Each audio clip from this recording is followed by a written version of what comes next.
What up, fam? I am Dr. De Luna, and today you are listening to Drop It Like It's Doc podcast. We are going to be diving into parasites. This is your beginner's guide to parasite cleansing because we've talked about parasites in the past, and I want to make sure that you have the tools and the education to kill those little wiggly worms if you want to.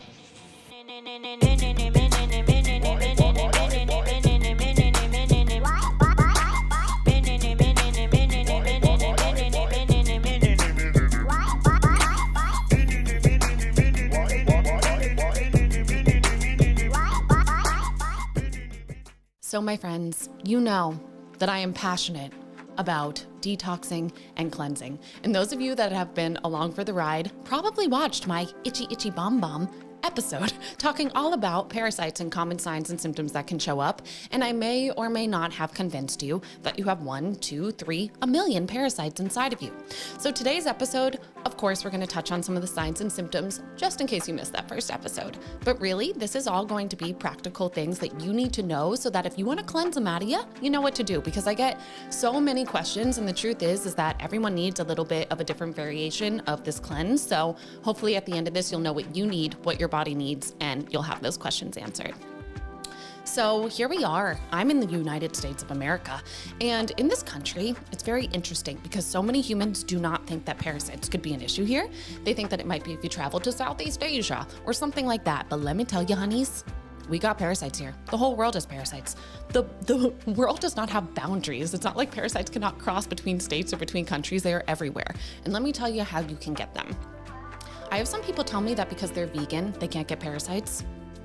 What? Yes, you can. And that is because of the belief that parasites live inside of animals. And of course they do. So you may have seen some interesting memes about parasites living in fish. They absolutely can. They also live in pork. They can live in undercooked meat in general. Truly they can. Any muscle fiber, they can be in there. But also abundant in the soil, abundant in water. That could be the water that's coming out of your faucet. It could be a dirty hot tub that you go in. It could be a lake that you go under and get water up your nose. You can get parasites in so many ways. We know that I'm obsessed with dogs, right?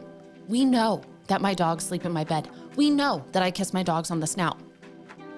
You can get parasites in all those ways. Please keep kissing your dogs. Like, this is no reason for you to not, but I'm trying to educate you in that they are really present all over. It's something that I see clinically all the time. And clinically, just to take a step back as well, you might have been diagnosed with eczema. You may have been diagnosed with allergies. Your kid may have rashes all over their body that you don't know why. You might have an itchy bum. You might have IBS symptoms or leaky gut symptoms or just digestive symptoms that don't necessarily correlate with something that you ate or your stress or whatnot. But you know what they will correlate with? The moon. Because when the moon is full, it impacts our neurochemistry to the point that it can allow parasites to grow. It can allow them to move, and that's usually when symptoms show up. So if you get a really tight jaw, or if you can't sleep, or if you have panic attacks around the full moon, yes, you might be part werewolf. So am I. However, it's usually from the parasites and what they are doing within your body. If you want to know more about any of the signs and symptoms and things that can show up, definitely watch the parasite episode. We go into things like blood clots. We go into things like period cramps. We go into sinus infections. You're going to want to watch that one. But even if you're like, I don't know if that's me, doc, but I still want to do a cleanse because you want to cleanse. There's a couple things that you really need to know first. Know that some of you are not ready to cleanse. Why? Because your drainage pathways are not open. Drainage pathways are the way that toxins get out of the body, and there's quite a few of them. Our breath is a drainage pathway. Our lymphatic system is a drainage pathway. Your bowels and the way that you poop is a drainage pathway. Your liver, your gallbladder, your kidneys. There's so many ways that toxins are trying to get out. But I will say that something that I see oftentimes in my practice and just in this world is constipation. So if you are constipated, know that you're not going to be able to clear these guys out. Of course you will if you poop, when that happens. But I hear all the time that people are going a couple times a week. Even if you're going once a day, it's not enough. It's not enough to make sure that your body is ready, because what will happen when you start to do a parasite cleanse, really this involves taking herbs that are antimicrobial that will kill these parasitos. When that happens, I almost like to think of it, I don't know if this is true, by the way, but this is what my mind does. I like to think of the parasites exploding. They don't explode, but they release a lot of toxins into the bloodstream when they die. And these toxins that go into the bloodstream can make you feel sick. So you can get nauseous, lightheaded, feeling almost like you're about to come down with the flu, your gut might feel off, you might get a headache. Those are all signs that those toxins are circulating in your body. And if you're not going to the bathroom regularly, or if your drainage pathways are backed up, you are not going to feel well at all. So step one, truly step one of doing a parasite cleanse is getting your drainage pathways ready. So I'm going to give you some insight into how to do that. Please make sure that you're drinking water. Please make sure that your water is not toxic. You know how much I am passionate about clean water. And staying hydrated is not only a good way to get your blood flowing, your lymph moving, but it's a great way to stimulate your gut to clear things out, because you need to clear out that gut on a regular basis. Clean water is essential. Do you eat vegetables, fam? Please eat vegetables, because vegetables are creating this fibrous substance that is going to bulk up your stool so that you do have regular bowel movements daily. I'm a really big fan of supporting the bowels if you need it. So if you are not someone that is going to the bathroom regularly, herbs are phenomenal for this. Things like aloe, senna, cascara sagrada. I also love magnesium. I also love colonics. I love coffee enemas. But really, if you don't know where to start and you're constipated, drink water, eat vegetables and fiber. Fiber comes in things like beans and legumes and whole grains and whole fruits and vegetables. That alone will really help things. Another drainage pathway that you absolutely need to make sure is ready and willing to clear out this toxic shit is your liver and your gallbladder. So this actually ties into the bowels, because if your liver and gallbladder are backed up, what happens is that your bile holds a lot of toxins in it, and they're usually fat-soluble toxins. These are things that your liver has already filtered through your blood. It's already compounded them into a form that can be released. They sit in your gallbladder. Your gallbladder releases bile when you eat fat, and then it moves down the chute, hopefully out. If that's not happening, and if you're constipated, the bile sits in the colon and gets reabsorbed. So that means that all of the toxins that your body just tried to work so hard to clear out, it just recirculates again. And that can lead to things like headaches, acne, skin issues, hormone imbalances, a whole slew of things that you don't want. So making sure that that pathway is moving efficiently can be through herbs. You know how much I love herbs. I love NAC, N-acetylcysteine. That's an incredible compound that can help drain and open up the liver. But truly, things like castor oil packs are really helpful as well. That's something that you just would apply topically. And this is not intended for medical advice, fam, because I want to tell you that almost everything I said has a contraindication. You know, if you're on any form of medication, certain herbs can absolutely interact with that. If you are pregnant, you don't want to put castor oil anywhere near your tummy. And let me say that if you are pregnant at all, you're not doing this. You're not doing any part of this. You're doing no cleansing whatsoever, because all of that you are detoxing is going to go to the little bebe, which your body actually considers a bebe as a parasite. So you don't want to take any of these herbs and eject the parasite. You're keeping the baby in the womb. Other things to make sure that your drainage pathways are open are supporting your cellular drainage, because your cells make waste. They get pushed out into the lymphatic system and they need to be cleared along. So for your cells to be able to detox and to be able to clear things out, you need an abundance of minerals. Minerals are cofactors for so many chemical reactions, and they help you make energy. So if your cells are not able to kind of turn the key of that machinery, then they will not be able to effectively detox out anything. So I love sea salt. I love different mitochondrial support and different nutraceuticals that can support them, but also because the cellular waste is going into your lymphatic system, making sure that your lymphatic system is moving is also incredibly important of this process. So things to keep your lymphatic system mobile are things like rebounding, jumping on a trampoline, doing sun salutations, exercise in general, doing hot and cold therapy. You don't need to buy like a fancy cold plunge, fam. You could just do this in your shower. Really easy to just alternate hot and cold. Other things for your lymphatic system, dry brushing. I love that. I love lymphatic massage. And if you are someone that does drainage, and if you don't feel well when you do it, that's a sign that your body is starting to clear out toxins. So it's important for you to feel like you've given your body a little bit of time to adequately start to drain and clear before you introduce something like a parasite cleanse, because again, the goal is that you feel better after doing a parasite cleanse, not worse. And if you feel worse when you're detoxing, that's a sign that your body is starting to see things that have been hidden, because another really big piece that is hidden or missing from parasite cleansing from, so many people just see these things online and then jump into it. But I really want to stress to you that your body is unique and all of these things should be tailored to you. And something that happens a lot is that people will start to parasite cleanse and they'll be like, oh yeah, not much happened, or they'll start to parasite cleanse and then a new symptom will show up. And then they'll cleanse and then something else will show up. And what that means is that you have significant biofilms in your body. So when you wake up in the morning and your teeth feel like there's a little coating on top of them, that's like a mucousy slime, right? Please brush your teeth in the morning and throughout the day. Anywho, that slime is a biofilm. And those biofilms are a way that microbes hide themselves from the immune system. So this could be bacteria, viruses, fungi, yeast, parasites, heavy metals, mold, environmental toxins. Toxic shit likes each other, and it's almost like they're drawn to each other, and then they create this barrier of a booger so that your immune system can't see them. So if you don't notice much when you parasite cleanse, or if you feel like you're just parasite cleansing with no end, it could be that some of these critters are hiding in biofilms, and you need biofilm busters, that's what we call them, to start to release them. There's so many things on the market that can do this. A lot of herbs do this. I love NAC. Different digestive enzymes can do this as well. There's so many different products out there. And again, you need to be working with your doctor to decide what is best for you, because everything I've listed, if you're on even one medication, it can interact. And the last thing that you need is to try to do something good for your body. And then it interacts with the medication. And now you got this whole new problem, right? Biofilms are really, really, really big. And it's something that is important for you to consider, because you could not only have parasites, you could have a chronic infection that's hiding in there. You could have old heavy metals that are hiding in there. So it's important that your body is ready, again, with drainage, once it sees those things, to start to clear them out of your system. So you're prepared, right? You have your drainage ready. You've been eating vegetables. You've been chewing your food well. You've been drinking plenty of water. You've been sweating. Sweating is a really great way. Your skin is also a drainage pathway. So you're feeling like you're in a good place. So now, ideally, all of that would be done before the full moon, because remember, these parasites are replicating around the full moon. And they do this because of the way that the moon impacts our brain and impacts our melatonin. Because when the moon is full, we make less melatonin, because we make melatonin in darkness. It's something that our brain makes, and it helps you go to sleep.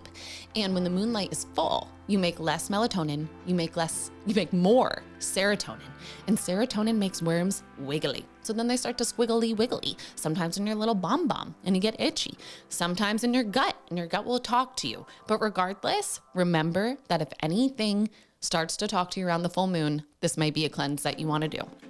There are thousands of products on the market. And let me also pause and tell you that most supplement companies don't care about you at all. They just want to make money. And there are no laws that will say that what is on a label is actually what is inside of a bottle. So when I recommend these types of things to my patients, I'm not telling them to buy something random on Amazon or to Google it and just see what they find. I am prescribing specific brands. And because this is my podcast, I can say anything I fucking want. And I love Cellcore. Cellcore's Parasite Cleanse, there's nothing like it. I've had so many patients even come to me that say, oh, I've parasite cleansed with this or that or this, and this happened or that happened, but trust me, Cellcore's Parasite Cleanse is a game changer. And the reason why I love this cleanse so much is because it truly has everything that you need. It has a slew of different botanicals that target different processes in your body, but it also has a binder, because you need a binder. Because remember, when those parasites explode, and again, I don't know if they explode. I'm thinking they do though. They release a lot of shit, okay? They release a lot of toxins into your bloodstream that you don't want. And when that happens, you need the binder to bind them and clear them out of your body. But before I get there, how are you doing this? You're timing it around the full moon. So usually I recommend that individuals do just a 3-day cleanse. You would start one day before the full moon and go one day after. So day before, full moon, day after, 3-day cleanse. The next round, I would recommend doing 5 days, 2 days before, up until 2 days after. And the third round, I would recommend doing the full week. You're taking these herbs. You take 2 in the morning, 2 at night, empty stomach. The idea is that Para 1 in this supplement kit has something called Mimosa pudica. Mimosa pudica creates this gelatinous goo that when it goes into your digestive tract, it truly scrapes the lining of the gut so that things can pass along. If you were to just take one thing to kill a parasite, it would truly be Mimosa pudica. It is It is the standard. It works incredibly well. And even if you don't have a parasite, this seed is really good at breaking down biofilms because it does. It scrapes the intestinal lining and it can move out mucoid plaques. It can move out anything that's just stagnant in your digestive system. And if you've ever had a colonic, you're probably aware of how much shit is literally sitting inside of you at all times. And this will help scrape it out. I most like to imagine that the parasites have these little like sucker mouths onto the intestines and that the Mimosa pudica just scrapes it off so that you can clear them. So that's Para 1. Para 2 has a bunch of different Ayurvedic herbs in there that are meant to be antimicrobial, but also target different digestive processes to tone the intestinal lining and to help facilitate the clearance. Para 3 is actually a liquid and it is powerful. Para 3 is something that, yes, it's against parasites, but it's also broad spectrum because something that can show up with parasites is co-infections, meaning that they are coexisting with other organisms in your body that thrive off of your demise. So I see this a lot with chronic viral infections, chronic bacterial infections, yeast, mold, and regardless, Para 3 kind of levels off the playing field to target all of those so that you're not having symptoms when something else peeps its head up. And then the binder. The binder completes this little package. So it's 4 supplements. And again, you're timing it around the full moon. There are many things on the market, but for me, I will only recommend to you things that I have tried either personally or clinically. And fam, it's mind-blowing what will come out of your body. It is. But let me also pause and say that some people don't parasite cleanse because they are fucking scared of what will come out of their body. You know, we've all watched too many scary movies, I guess. People think that there's gonna be like a worm flowing out of their booty, just wiggling around. That's not gonna happen. They're gonna be dead. The herbs are going to kill these squiggly wigglies. And what's gonna happen is that they're gonna be fully wrapped up in your shit. Literally, they're gonna be fully wrapped up. So you're not actually going to know if you passed one unless you break apart your poop. And if you've watched my parasite episode, you know that I recommend you having an inconspicuous plant in your bathroom or near your bathroom. Put a chopstick in it, a little choppy in there. Take it out, scoopala the poopala, and see what you see. If there's a worm hanging off of the chopstick, congratulations, you passed a parasite. But there's also different ways that parasites can show up. They can come up as little like white specks. They could show up as what looks like a tomato skin. They could show up as looking like little like arthropods or little insects, because parasites, they're not all just wormy. Some are protozoa, some are liver flukes. There's so many different things that would fall under the category of parasites, and this cleanse or any parasite cleanse for the most part that's effective and broad should kill them all, and you should pass them out. So if you are not regularly going to the bathroom while on the parasite cleanse, you need some tools in place that will help you. So again, going back to what I was saying earlier about drainage, this might be utilizing some herbs. This might mean scheduling a colonic that week. This might mean taking extra magnesium, because if you are not passing them out, you're going to be reabsorbing their toxins and you are not going to feel well at all. I also recommend sauning during this time and just supporting your body in all the good ways, because your body's gonna be doing work. Something that I do see a lot and something that I also experienced, this is actually a fun story, honestly. It was October 31st, 2021. I just found out about parasite cleansing because my friend told me about it and I was like, I don't believe you. I do not believe you. There's no way that I have that inside of me. She's like, everyone has parasites. I'm like, shit, and I'm gonna fuck around and find out kind of girl. So bought the cleanse. It was Halloween, full moon, took the supplements, passed a lot of stuff, fam. Like a lot of stuff. I'm little. I passed a lot of stuff, a lot of it. 1 full moon, 2 full moon, 3 full moon, 4 full moon, 5, 6, 7, 12. It's been a year now that I've been parasite cleansing. Every moon I passed a critter, anacondas, boa constrictors, all sorts of things came out of my little body. And I was starting to get annoyed, for lack of a better word. Why? Why me? Where are they coming from? Am I eating pork all day? No. Do I love bacon? Yes. Do I kiss my dogs every day? Yes, but it wasn't adding up. Why was I not clearing them out? Why did it seem like there was no end? I reached out to a very well-known doctor and asked, told her my story. She said to me, there's only 2 cases where that will happen, and this might be you, so I want you to listen up. There's only 2 cases where this might be happen, and that's if there is an environment inside of your body that is helping the parasites grow, and that's usually 1, heavy metals, or B, mold. I was supposed to say A and B. heavy metals, or mold. For me, those of you that know, that was when I was living in my mold den. That's how I actually found out that I was living in mold, because mold and parasites go hand in hand. All sorts of toxins and parasites just go hand in hand because they create this beautiful environment to suppress your immune system so that they can thrive, so they can eat your food, and so that they can really just procreate like little fucking wild animals in there. So things that you also need to be aware of if you are trying to parasite cleanse is that you might have some findings on your labs that indicate that this could be good for you. So if you've ever had labs done, I want you to pull out your labs and take a look at what I'm about to tell you. Number one, hopefully your iron was tested. I'm not talking about your serum iron, I'm talking about ferritin. Ferritin is a storage form of iron. And of course, if you're vegan or if you have like an inflammatory bowel disease or celiac or something like that, you might have an issue storing ferritin, storing iron as ferritin, because that's happening along the gut lining and yours is a little inflamed. But what if you're like me?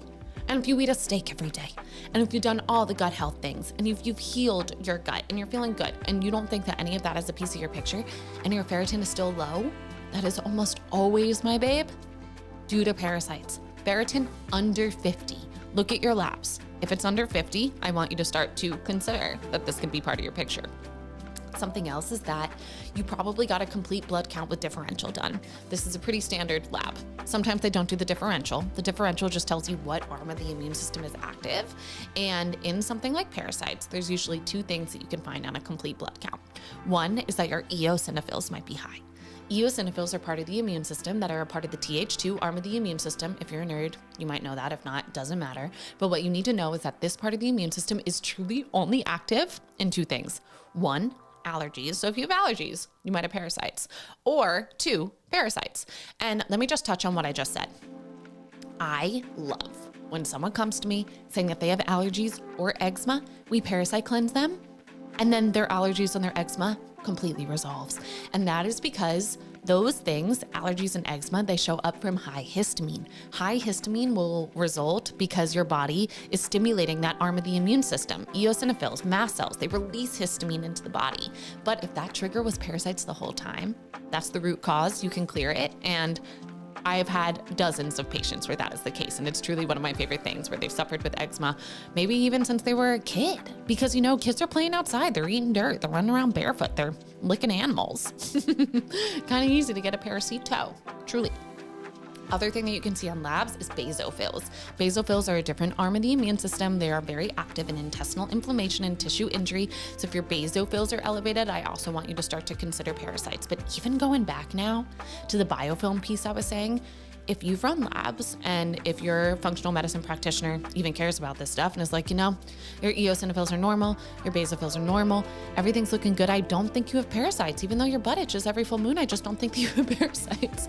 Let me tell you that if your biofilms are strong, your immune system, which is the eosinophils, the basophils, they're not going to see the parasites and you're not going to see that evidence on the labs. So you might want to do biofilm work. Then you'll see that they present in lab work. Your immune system will be able to see them. And while I speak to labs, know that if you've done a stool test, and I love looking at poop. I love it. Love looking at it under a microscope. Love seeing what's growing in there because you can learn a lot about someone's gut based on looking at their shit. And if you've done a stool test in the hospital or with your standard practitioner, they're usually just looking for ova, which is eggs, and parasites. There's slim to no chance that they're gonna see an ova and a parasite in that little baby sample that they're looking at. So I don't recommend basic stool tests. I recommend much more comprehensive stool testing that will look at more species because some of those tests are really limited, but also I wanna stress that you can have parasites and it won't show up on a stool test because they have to actively be shedding.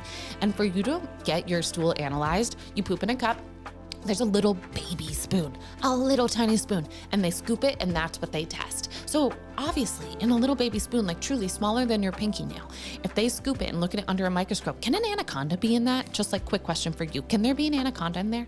No, There cannot. So then the test would say that you don't have a parasite, but really you just shit out a snake. Do you see what I'm saying here? So I want you to be really mindful of your symptoms and what your body is telling you. And if you do want to cleanse, you really need to make sure that your body is ready, because you don't want to do something like this and feel more sick, because some of the parasites, they can get lodged in the body as well. And then they can make you feel bloated, inflamed, uncomfortable. Sometimes people gain weight after they parasite cleanse, and that tells me that your lymphatic system and your drainage pathways were not ready to do such a deep detox. So especially in this age of social media, so many people learn health information online, and you see your influencer friends doing these things, and they are not medical professionals, and you should always do this under the care of someone that can support you.